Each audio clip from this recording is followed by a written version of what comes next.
BJP ఎన్ని కుట్రలు చేసినా తెలంగాణలో 5 ఏళ్ల పాటు కాంగ్రెస్ పార్టీ అధికారంలో ఉంటుందని కాంగ్రెస్ మాజీ ఎమ్మెల్యే జగ్గారెడ్డి స్పష్టం చేశారు. బీజేపీ డాక్టర్ లక్ష్మణ్ జ్యోతిష్యాలు చెప్తున్నారని విమర్శించారు. దేవుళ్లని అడ్డం పెట్టుకుని బీజేపీ రాజకీయం చేస్తుందని దుయ్యబట్టారు. ఇక బీఆర్ఎస్ పార్టీ నుంచి 20 మంది ఎమ్మెల్యేలు కాంగ్రెస్ లోకి వచ్చే అవకాశం ఉందని జగ్గారెడ్డి తెలిపారు. చెప్పింది చేసుడు సోనియా గాంధీ రాహుల్ గాంధీ కుటుంబానికి అలవాటు. చెప్పింది ఎట్లా ఎగనామం పెట్టాలని ఎక్స్పర్ట్స్ ఎవరయ్యా అంటే బీజేపీ నరేంద్ర మోడీ గారు. సోనియా గాంధీ రాహుల్ గాంధీ కుటుంబం మోసాల చరిత్ర, వాళ్ళ మోసం అంటే ఎట్లుంటుందో కూడా తెలియదు వాళ్ళకు. ఎవరికి? రాహుల్ గాంధీ గారికి, వాళ్ళ కుటుంబానికి.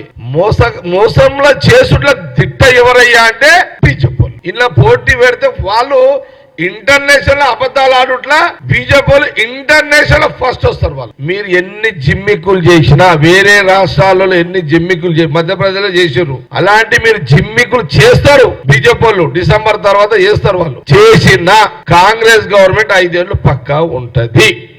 ఇది రాసి పెట్టుకోండి. ఇక మీరు బీఆర్ఎస్ లో ఉన్న ఈ మెజార్టీ ఎమ్మెల్యేస్ మాకు 65 ఉన్నాయి. అందులో ఎమ్మెల్యేలు ఒకవేళ మనసు మార్చుకొని రావచ్చు. ఎందుకంటే మా దగ్గర ఆల్రెడీ క్రీమ్ కాబట్టి అందులో ఒక 20 మంది ఎమ్మెల్యేలు మనసు మార్చుకొని ఇప్పటికైతే కాంగ్రెస్ లో పోదామని వస్తే రావచ్చు. అది చెప్పొచ్చు.